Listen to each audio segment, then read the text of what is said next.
Look, today it's a crazy one.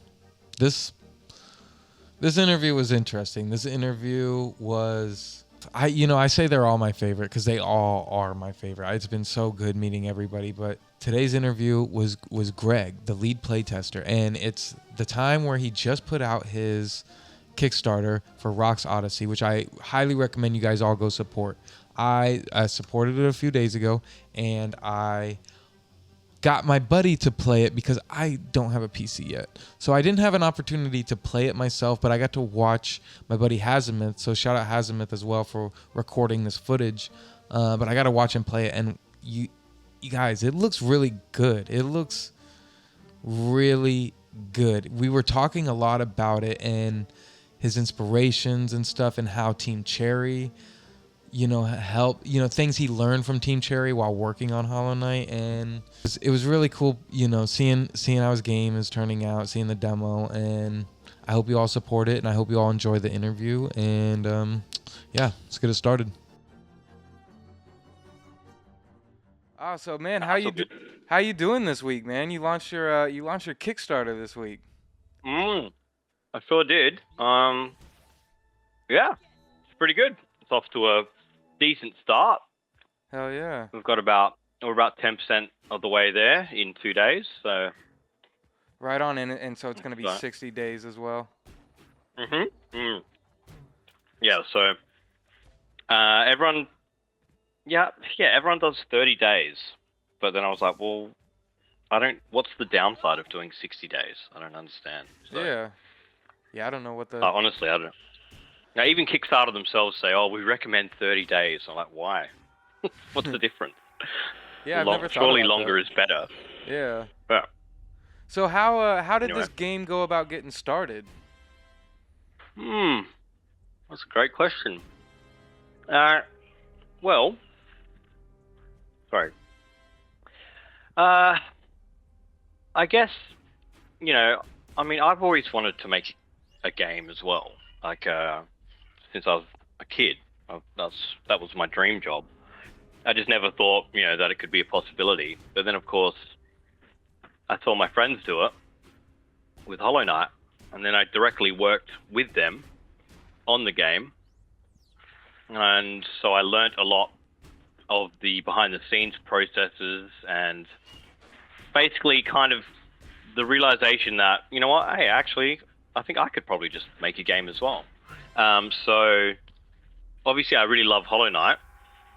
So I always thought, as I was working on Hollow Knight, I always thought like, what would I do differently, kind of thing. Yeah. And that's kind of what Rock is. It's my love letter to Hollow Knight. I love Hollow Knight. So it's got the mechanics of Hollow Knight, but it's got the things that I love in games as well. So it's got like combos. It's a bit more fast-paced action, and things like that. So that's pretty much how it came about. Yeah, I really love how you have like the little trials and stuff, and the little the little moments like that, like the little fun things that you can just do and kind of like really hone in on your skills on the game. I think that'll be like a really cool thing for it. So yeah. Oh, sorry. No, go on. I was about to say, if you're referring to this as a love letter to Hollow Knight, do you have any like other games that are like super influential in Rock's Odyssey specifically? Absolutely. So I guess I used to play Street Fighter and those fighting games at a semi-professional level. Well, honestly, it would have been a professional level, except that 20 years ago in Australia, we didn't have any pro league. There was nothing like that. Yeah. But I mean, at one point, I was the best in my state, and I think I can't remember now, but I played something like third or second in the nation. So, I'm pretty good at Street Fighter, let's say, or I used to be. So I know those mechanics extremely well, is the point I'm making. So I rolled all of those kinds of things into Rock's combat. So probably probably more the Marvel versus Capcom series, which is more of more of the flary combos and things like that. So that's a massive influence as well into the game. And then another big influence is like Donkey Kong Country. Okay. So, which is kind of what you just mentioned before, like all those little trials and things like that. Well, that's all Donkey Kong Country, because I don't know if you remember. I don't know if you ever played those games, but Of course, yeah. there was always you'd always find like little bonus barrels in each level. There'd always be a couple. So that's basically where I got that idea pretty much. I used to love that, searching for the bonus barrels and finding them, and then doing the little trial or whatever it would be. Yeah. So that's the inspiration for that in Rock. And then one of my best friends loves Persona, and I'm not a huge Persona guy, but I did sit down and play it with him, you know what I mean? And he kind of went over it with me. And what I really loved was like the NPC interactions and how you could have different storylines and things going on. So we're going to have a lot of that in Rock as well. It's not really in the demo because it's not really appropriate for a small demo. Yeah. But but in the final game, there's going to be like a nexus that Rock lives in, and all his allies live there as well. So it'll be like a little hub, and in there you can, there'll be like ally storylines and NPCs and things you can do, which I always find fun to do in games. So yeah, that's cool. I was looking over the Kickstarter and like looking at like the map and stuff too, and I'm like, yeah, it was cool seeing like the I guess the concept or the map, how you have it mapped out already, and then in the trailer noticing like some of the cities and stuff with a few of the people in it. Yeah, it looked like there was a lot more than just cave exploration and whatnot. And yeah, it's kind of, I don't know. I guess, I mean, I'm probably not gonna be able to pull this off, but my ultimate game would be like I want to make like, it's not even a Metroidvania at that point. It's literally like an open world 2D exploration game, which I guess a Metroidvania is, but even to a bigger extent, like imagine like GTA, but it's a 2D side-scrolling platformer. Now, I'm probably not going to pull that off with Rock. Rock will probably be closer to a Metroidvania, but maybe 10 years from now, like my ultimate game in my mind is kind of like just this big 2D open world. I don't know. No, I've got some ideas. I definitely know it's kind of like a hard thing to explain, but I definitely have been like thinking about that idea of like a 2D game that kind of feels like the most open world than most. Because Metroidvanias can really open up quickly, but yeah, there's something about like that idea that I think can be like explored more in gaming, and yeah, it'd be cool to see that come to life. Yeah, I've got some cool ideas. I think I could do it. Like for instance, and I might do this for Rock, but it's kind of depends on scope and things. And it's my first game, so I don't want to blow that out. Yeah. But I've got a great idea where, like, you can traverse the map. So you got your traditional Metroidvania map, right? And then you can traverse the map by going like into the screen and out of the screen, like going like depth to the map. It's hard to explain, I guess, but like, like in Zelda, actually, in the 2D Zeldas, how you go like up a floor and down a floor. Yeah. And there's like the maps for each floor. So imagine that, but you flip it 90 degrees, and it's like, so you've got like a 2D map at the front, and then you go into like, so let's say Rock is cruising along, and then he sees a path that leads like into the screen, like into the mountains behind him, like into the background, and you get to that path and it says like travel north, and you press up, and then Rock travels north, and then you're like, you've loaded a second map that's that's deeper than the first one. Yeah. Do you know what I mean? Yeah. And then that way you can kind of have you could traverse the world in a 3-dimensional way. Yeah, I don't know. It's something I've been thinking about. Have you ever? It kind of got me slightly thinking. But have you ever played a game, Fez? No, but I do know that some games have already like done that. No, no, yeah, and So it hasn't done anything like that. But it's just an interesting 2D game of like it's kind of like okay. it's kind of like Captain Toad's of like it's like there's 3D elements to it, but it's always 2D, and you can kind of hit your right bumper to like shift the world. Oh yeah, okay, right, okay, yeah, I'll look into that. Yeah. To be honest, I haven't played a lot of games in a while because I've been like so busy. Yeah. I've been so busy working on Rock that I haven't really had time to like play other games. I did play a little bit of Nine Souls. That was great. Okay. Yeah. Because everyone was talking about how good it was. I was like, yeah, I got to check this out. And also, there's that game Have a Nice Death. Okay, the Reaper guy. Yeah, just a friend of mine was playing it, and he was like, "You should try this. It was pretty cool," and I liked it as well. So, but other than that, I haven't really played a game in a while, to be honest.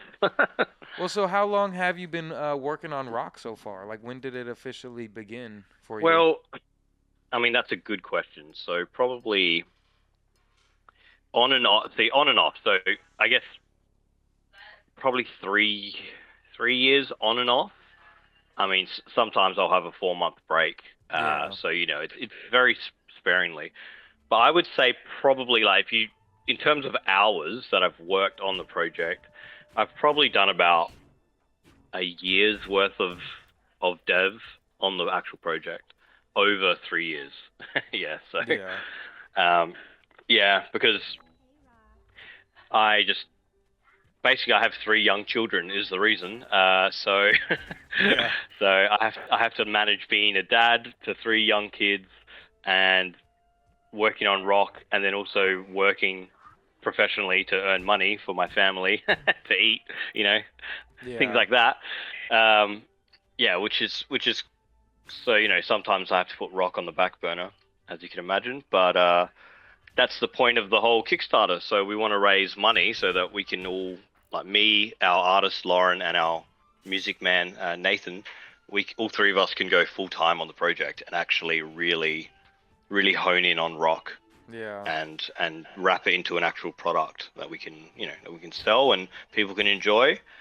So that's the whole point of the Kickstarter. Hell yeah. So what has been your favorite part like about working on the game, or like your favorite part to work on so far? It's a good question. I love making boss battles. That's my favorite thing, I would say. Yeah, it's definitely the most fun thing. It probably comes back to me being a fighting game guy as well. So it's kind of a bit of that as well, because a boss battle is kind of like a fighting game. But it's just the most fun thing, I think. Because building worlds is fun as well. Don't get me wrong. But it becomes tedious very fast as well. Yeah, like dressing the world takes a long time. You know, like sketching it out initially, that's really fun. Thinking about, oh, okay, this can connect to here, this can go to here, that'd be cool. Oh yeah, what if we had a cool thing here? That's all fun, but that doesn't take long. You know what I mean? You probably knock that out in like a week, and then the rest of the month is then just spent like putting trees and grass in and like things like that. And it's like, you know, it's tedious. It is tedious. Whereas a boss fight, none of it is tedious. Like a little bit of it, I guess, is tedious, but not much. Most of it is just like, oh, cool. What can he do next? Oh, what if I give him this cool attack? And then you just start programming that attack in and things like that. So, yeah, definitely boss fights are my favorite.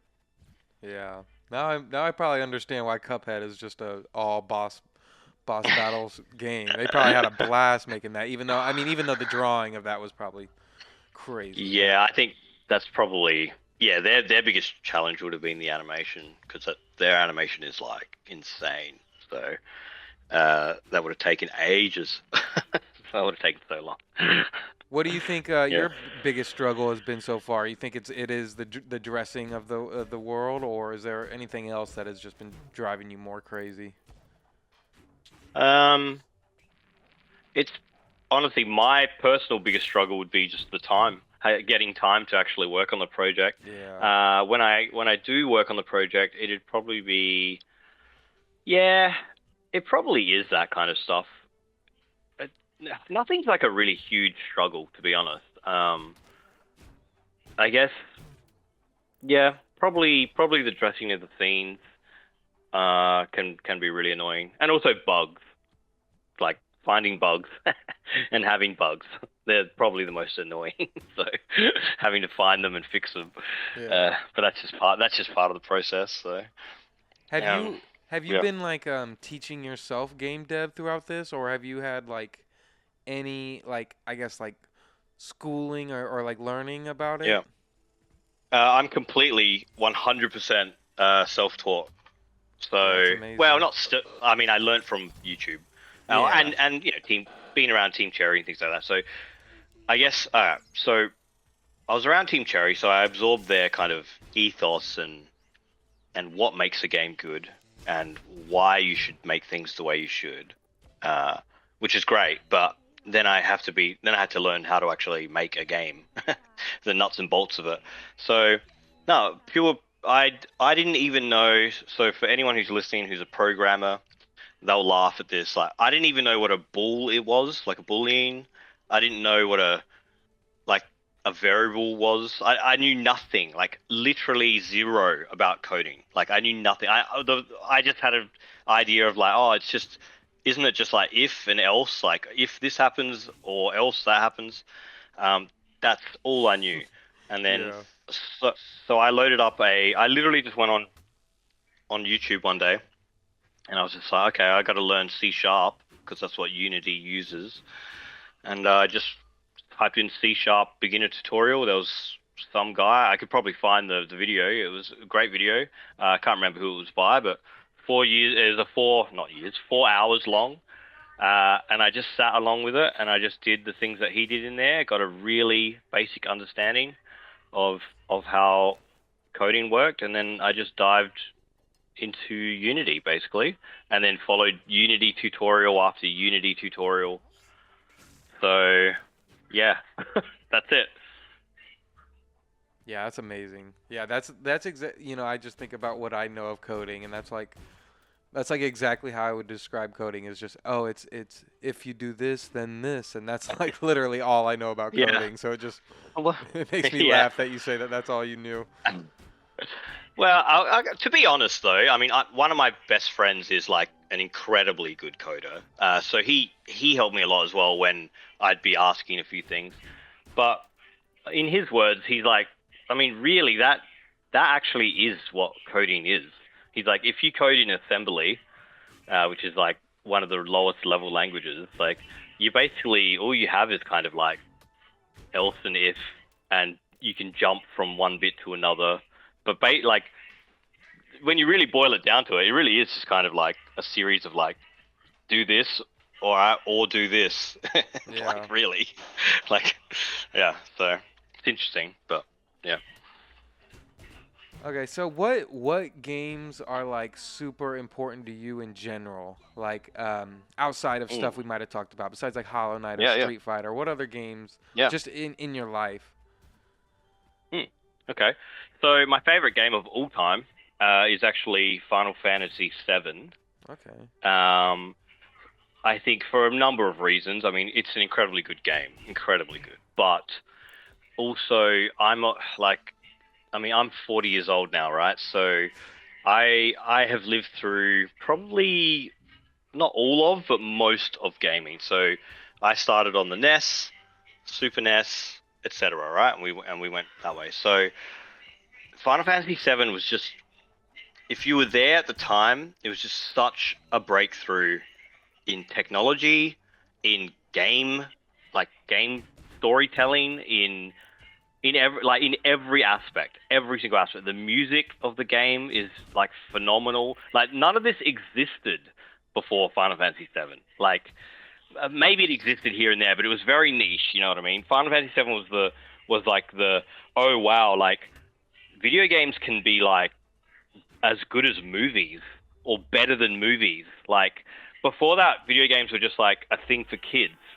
and they really were. Like, but Final Fantasy VII was like the pinnacle of just like, oh wow, this is actually like art, like actual art, not just a game. Yeah, so that'll always have a special place in my heart because it was just so mind blowing.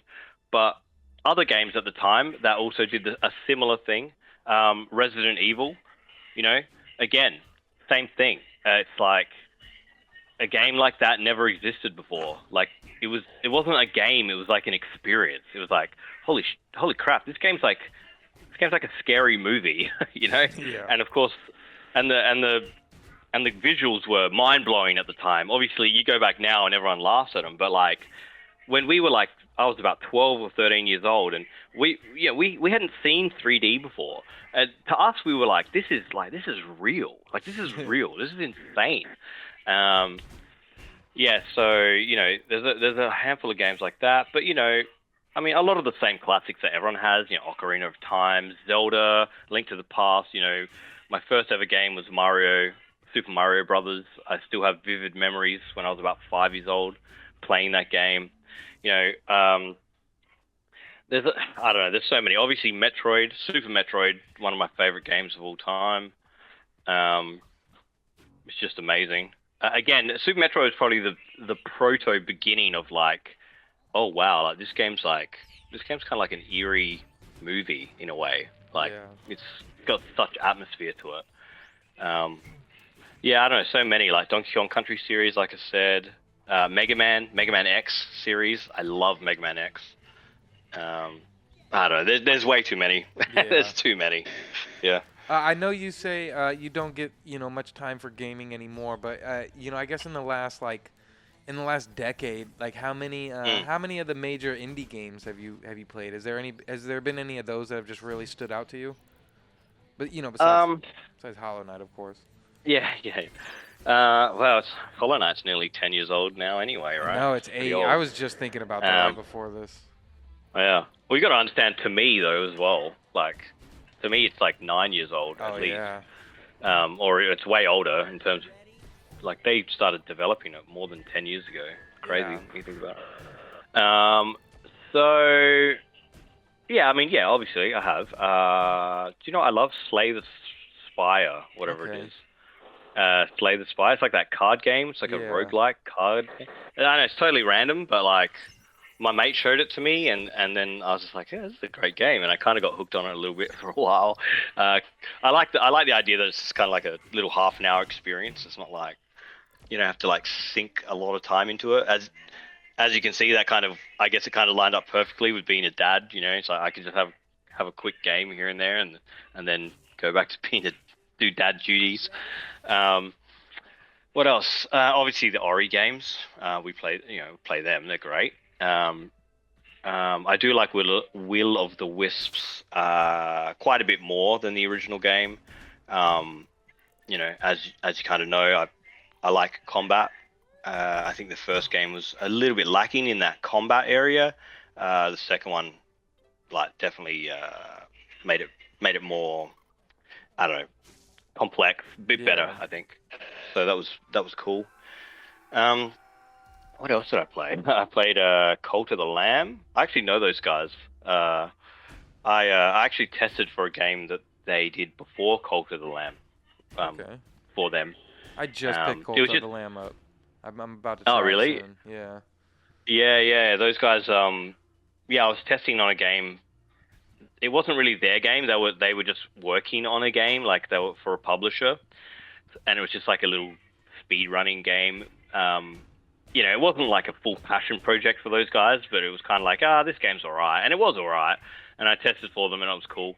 And then I remember I saw them at a indie dev party, and I was like, hey, guys, how you going? And we were talking, and this is a while ago, and he was like, oh, hey, man, thanks for doing that testing for us, blah, blah, blah. And we were just chatting for a bit, and he's like, have a look at this game that we're actually working on, you know, that we actually kind of care about our passion project. And he loads it up, and it's like it was Cult of the Lamb, but it was super early, and he's just showing me like talking about it, and I just have a vivid memory of just sitting down for about half an hour talking to him about his game, and I'm like, man, that sounds cool. Like, oh, that's a great idea. I think that's a really good idea, and he's telling me all the cool stuff about it, and then I kind of just forgot about it, and then like it was about 2 or 3 years later, it's like Cult of the Lamb, and it's like a big giant success, and I was like, wait a minute, that's that game, that's them, that's that studio. I was like, oh, and obviously I sent them a big congratulations, but yeah, it was just cool little thing that happened. So I was like, oh wow, that's cool. Yeah, it does happen. These indie guys, you just have a good idea, and then you just you work on it. You can do it. Yeah, it's the beauty of it. I always have to bring this up if I can. Have you played a game called Alboy? No, but I've heard of it. Okay. I've heard that the story, because I've never played Final Fantasy, any of the games. Yeah. So Yeah. But whenever I was reading about it, people said that the story of Alboy was like very Final Fantasy influenced. Okay. And it's just a beautiful, pixel art Metroidvania, but yeah, it looks awesome. I'm just looking at it right now. Yeah, it looks awesome. Yeah, that's a good one. If you ever find yourself in free time in the next few years after Rock's made, but that's a good one to dive into. Yeah, I will.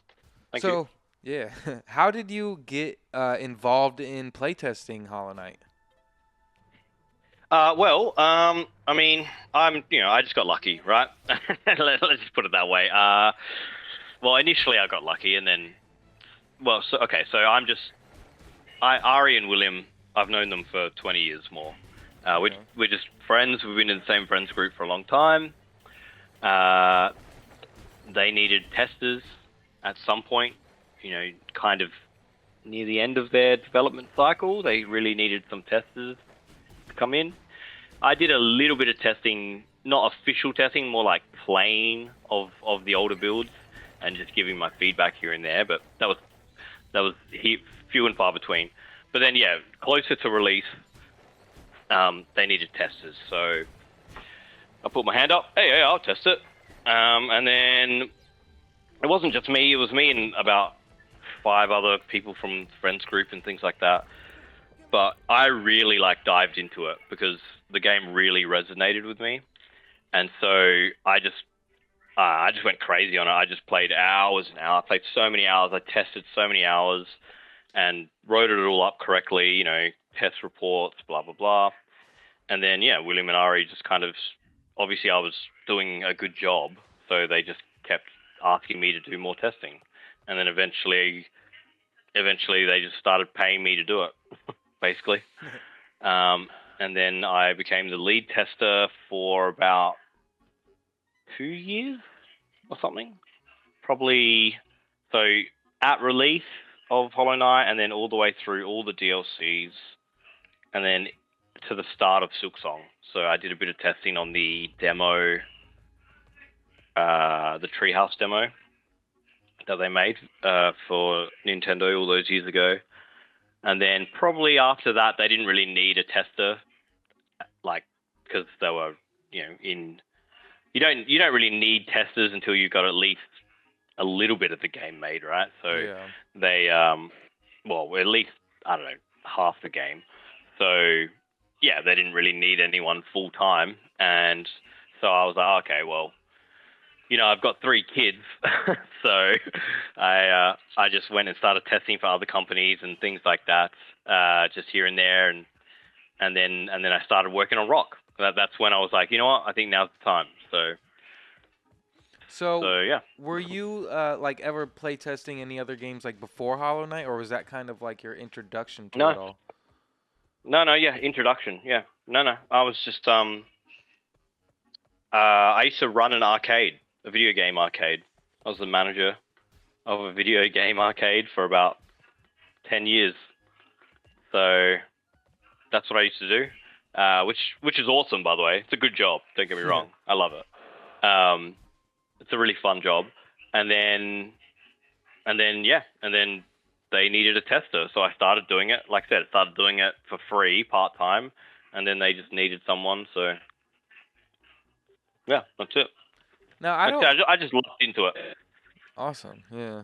I don't really know like much about playtesting, but like I guess what's the difference between like you just doing it on like a friend level and like you officially doing it? Like what all does like playtesting like involve on a regular basis, I guess, like outside of playing it? Like what are the reports like? Are they like larger surveys that, you know, they might be asking questions about, or is it just a lot of you writing your own notes? It's honestly I can only talk about small indie games. I'm assuming large games, AAA titles, are going to have completely different. They probably have like proper processors and all this crazy stuff, right? Yeah. With smaller games and small, like small studios, you basically just write notes. You record yourself, so you boot up OBS, right? You record yourself playing. If you find a bug or something, just quickly jot down the time of where it's recorded. You know what I mean? And then I think initially we were using Trello, which is like a proper software to track bugs and stuff. But it was like too over the top for what we needed. So like we ended up just going with a Google Sheet. So we just made a Google Sheet and we just had like little drop down boxes for categories. So like, critical bug, like something that breaks the game, minor bug, or just a couple of categories, nothing crazy, like 3 categories. And then yeah, you just type in your bug, and then you might clip the video, and then just upload that little clip, like 2-second clip of what happened. Sometimes you wouldn't even clip the video. It depends on the bug, Could be like a controller binding bug, which you don't need a video for. They can just look into that. But yeah, it's not really a crazy process. It's more just about grinding it out. That's the thing. It's like I would 100% or 112% or whatever Hollow Knight like twice a day. You know what I mean? To make sure everything's working. Especially the annoying thing is, of course, is that like Hollow Knight, there's different things you can do on different playthroughs, so you kind of have to test it twice. Yeah. So, but yeah, it's more just about grinding it out, looking to break the game, doing weird button presses, doing weird. I don't know, weird things, walking in and out of doors, jumping through things in weird ways, purposely trying to break it. Yeah, things like that. But eventually it kind of just becomes just grinding it out, like, because every time there's a new build, which is, can be quite frequent. Sometimes there'll be a new build every day for a week or something. Every time there's a new build, you have to test the whole game again. It's the only way to be sure. So, yeah, it's just a lot of hours. So you're a pro Hollow Knight player. I mean, I'm quite good at Hollow Knight. I mean, probably not anymore. But I mean, I'm able to 112% the game in about 3 hours or something. Wow. Or through 3 to 4 hours, I can't remember, but something like that. So I can do it twice in a day, pretty much. So you said early on it resonated with you. Did you like, could you imagine it being as successful as it is now, like back then when you were working on it? Not as successful as it is now. I don't think anyone would have predicted this. Like, this is insane. Like, Hollow Knight's probably. See, Team Cherry won't release their numbers because they're not those kinds of. Kinds of guys. I've been trying to math that in my head for a while because it was 3 million in 2020, and nah, that's yeah. And I Yeah, know go on. that everybody on my YouTube channel ever or in a live stream has like been a fan of it since 2022 at least. Like Yeah. I can't find So many people that date back then. Sorry. yeah. So no. Yeah. So I know for a fact because I've overheard conversations. I don't want to say too much, but COVID was very good for video gaming Yeah. in general, Yeah, all and around. it was very good for Hollow Knight because it's so cheap. So, like, again, I complete speculation. I don't know the numbers at all. I have no access to them, but I do know that there was a gigantic spike through COVID, through the Yeah. COVID years. So, and if you just look, like, if you go to Steam and look at the amount of reviews, that's a good way to. That's like it's a decent measure, right? So if we go Steam, Hollow Knight, and we just look up how many reviews it's got. Once it loads, my computer's slow as shit. At the moment, it's got 362,000 reviews, right? Which is a lot, right? And you look at something like, let's say, Ori and the Blind Forest. So Ori has 48,000 reviews. Wow. On Steam, but no, that's actually though. I'll look at the dual pack. Last I checked, if you added all the Ori games together, it comes to about 250,000, and Hollow Knight has 100,000 more than Ori. So we know Ori is an incredibly successful. I think they're over 10 million or something. Yeah. 10 million, 10. So Hollow Knight's got to be in that ballpark or greater. That's just Steam. Then there's Switch. I mean, when Hollow Knight released on the Switch, it was the #1 game on the Switch worldwide for 2 weeks. Like, it was beating like Nintendo IPs for 2 weeks. Wow. And like, it stays up so there too. It stays in the top like paid game or the online ones. Yeah. I mean, Silksong has been the #1 wishlisted game in the world on Steam a few times. It goes up and down, mainly because the games above it get released, which is hilarious. But the point is, it's in the top 10. It's been in the top 10 for 5 years straight.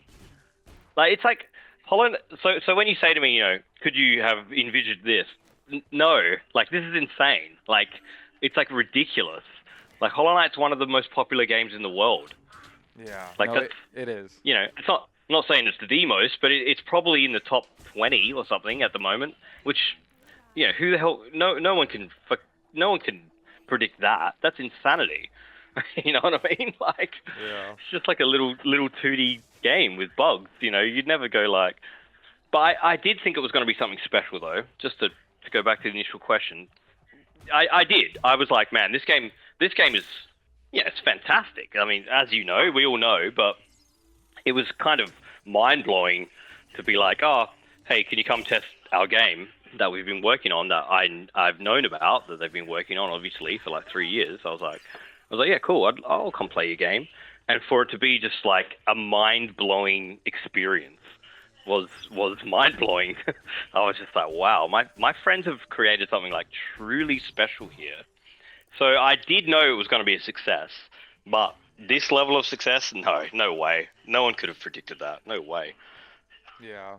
So were you ever able to, like, after its release, kind of sit down and kind of like play it slowly and try to, like, think about it differently than you did when you were playtesting? Well, the first time I played it, I just played it normally, and they asked me to. Yeah. And it was a pretty solid. It was the game. Yeah. So the very first time I played it properly, other than just here and there, it was like they very specifically said, just play it normally, and we want your feedback, because they want the feedback of like what a normal player would play it, Yeah. So I just played it normally. So I did experience it pretty much in its full state. It was a little bit. There was a few things that weren't fully in. There was some dialogue that was missing. A few little things. Radiance was like broken as hell. But she'd only just been put in, so she hadn't been like tweaked yet. But main, like 99%, like everything was there, White Palace, everything. So yeah, no, I did get to experience the game initially the same way as pretty much everyone else had. So yeah, so I do understand what it's like. Yeah. Did you have to do playtesting for Godome specifically? What was that like? Was that hell, or was it just easy because you were pretty well versed with all the bosses? Yeah, well, it was easy by that point. Like, you gotta understand, by the time Godome came out, that was like I was already doing boss rushes. There was a mod, a boss rush mod that I was just like playing over and over again. So, yeah. I mean, yeah. Well, so I got to absolute radiance on my first try on P5, and I died just at the end, which is annoying. But Benji, who was testing with me, he passed P5 on his first try. God. And I was like, "Damn you, Benji!" I can't even. I did it on my second try. I can't even. It took me so long to beat P4, and I just kind of have shied away since then. Yeah, I mean, but I'm just trying to say, like, we were like, by the time Godmaster came out, we were pretty good at the game. Like, there wasn't much more for us to learn, at that point. It was more just, there's new bosses now, we have to learn them. But other than that, it was like, we just smashed the crap out of all the other bosses. Yeah. So what is some of the best things you learned in that process of working with Team Cherry that you're implementing now into Rock? It's a great question. So the biggest thing is there's a few things, but probably the biggest thing is tying everything together into a world. Just anything, like the money in the world. All right, so in Rock we've got bits. It's called bits, and they're like little bits of junk, basically, which makes sense because the world is like a post-apocalyptic world. I guess it's similar to Fallout where they use the bottle caps. It's like, but it's a small detail, but it's like, but you still want to tie it into the lore of the world. So literally everything that exists in the game, give it some kind of reason to exist in the world. Now, you can do that, you can do it retroactively. And in fact, you should do it retroactively, because if there's one thing I learned, this is probably what I learned from Team Cherry more than anything. It's like, it's a game first. It's a game. It should be fun to play. Everything should feel satisfying. Satisfying is a word that they throw around a lot. It's like, everything, when you attack an enemy, was that satisfying? And if it didn't feel satisfying, why didn't it feel satisfying? Okay, maybe the knockback wasn't correct, or the particle effect, or whatever it may be. But the idea is satisfying. Everything has to be satisfying. So think of like a cool game mechanic that you might like. Whatever, could be anything, right? And you go, all right, cool. I really like this game mechanic. I want to put it in the game. All right, cool. Do that. Chuck it in the game. But then go the extra mile and be like, okay, now how can I tie this game mechanic or whatever it may be into the world of the game? And most of the time it's not even that hard. You just have to create some lore. Just be like, okay, so for instance, in Rock, we've got augments, which is, it's similar to the charm system, right? Because I really like that system.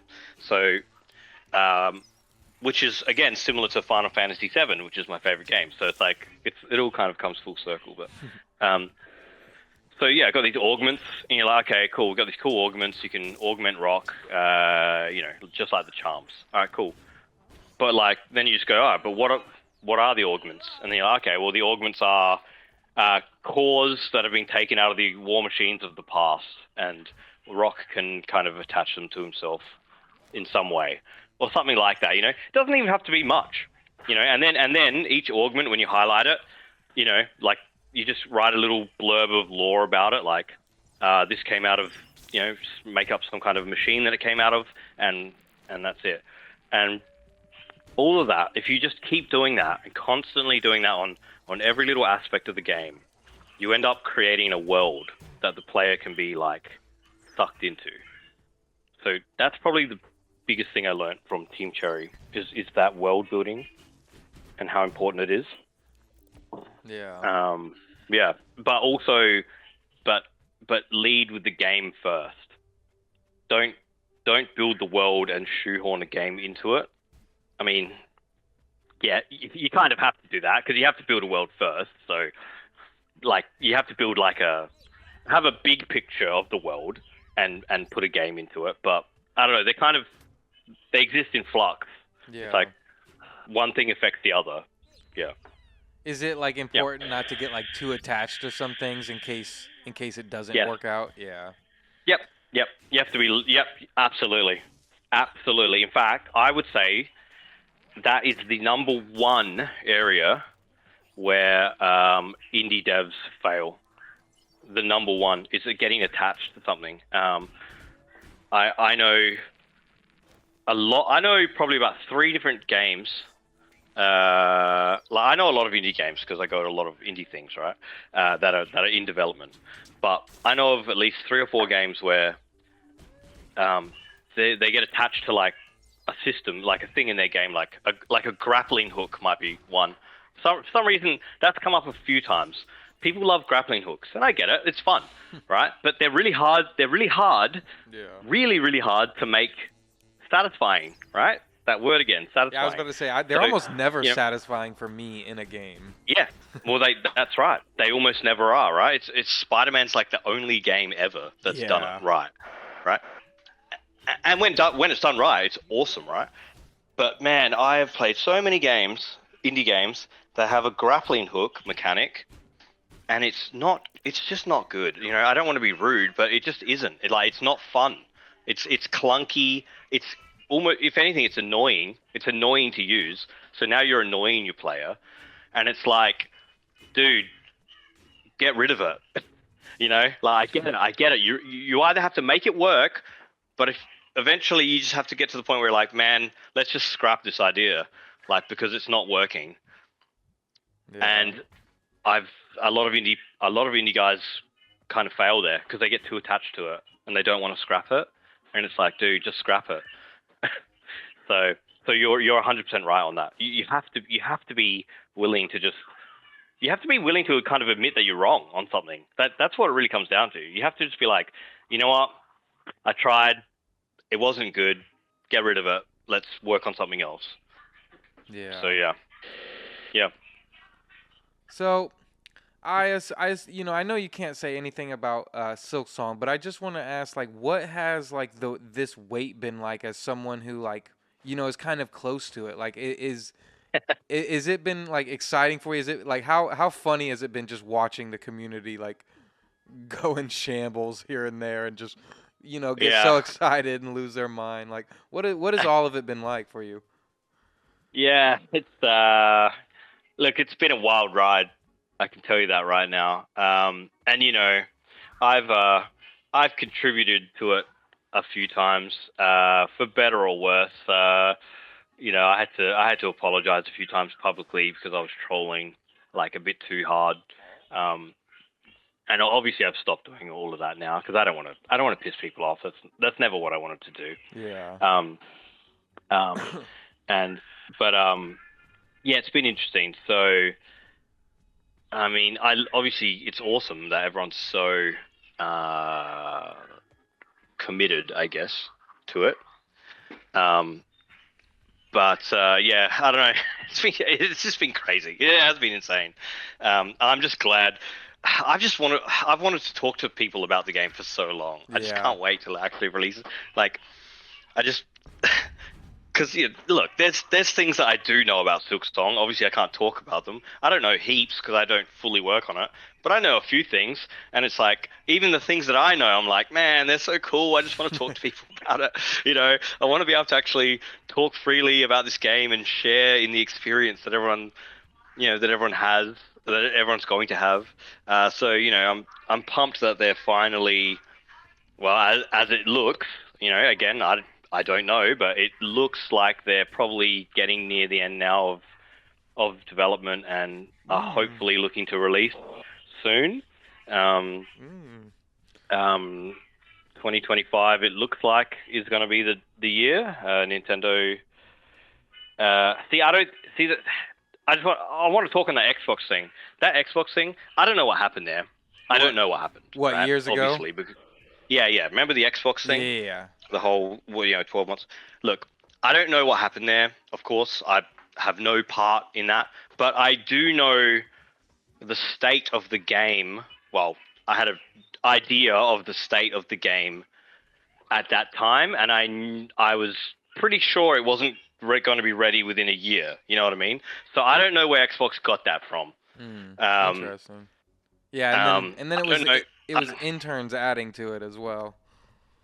Yeah. So you know, you noticed it never came from Team Cherry that was going to happen. I mean, it still hasn't come from them technically yet, but I would be more trusting of Nintendo, because I don't know what happened with the Xbox thing. I don't know. Maybe some wires got crossed somewhere. Yeah, who knows? But I think with this Switch 2 thing, it's probably, especially with Left coming out saying like, no, it's gonna come out on Switch 1 and Switch 2, like, and they haven't addressed. Yeah, I don't know. I think it's a bit more trustworthy this time. But yeah, that's all I'll say.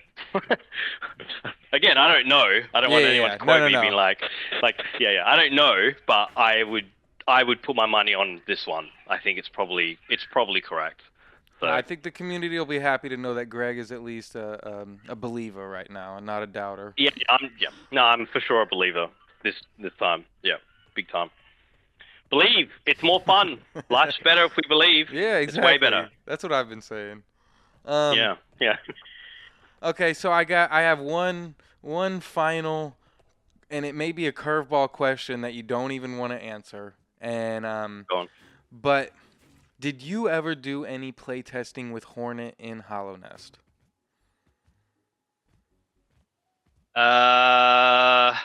And we could just cut it off right now if you don't want to answer it at all. I'll just say no comment. All right. That's just such an interesting time that I want to know about one day. And also, I'd love to throw this out there, but if you wanna if you ever want to come back and just do like a small chat again for the channel after Silksong is out, I would love to talk to you about the game then and get get some more thoughts then and no, I'd be happy to. Like I said before, like I've actually been waiting to talk about Silksong for bloody. I don't know how long it's been now, man, but it's been a while. Yeah, I could imagine. So, yeah. All right. Well, cool. Thank you so much for talking to me today. This was so amazing. I really appreciate the time. Yeah, no, thanks for having me. And like I said, if anyone wants to check out Rock's Odyssey, please do. Every dollar counts, Like we've got backing tiers, of course, but even if you want to chuck in $10 or whatever, or $5, it all counts. If you want to help me out, that'd be awesome. Yeah, thanks. Yeah, or if you got a little extra money, there's that Rock plushie that looks so cool. Yeah, he's super cute. He's ultra cute. I'm holding him right now. Oh wow. Yeah. Well, thank you again, cool. And I hope you have a great night, Greg. All right, thank you. See ya. All right, take it easy. Bye.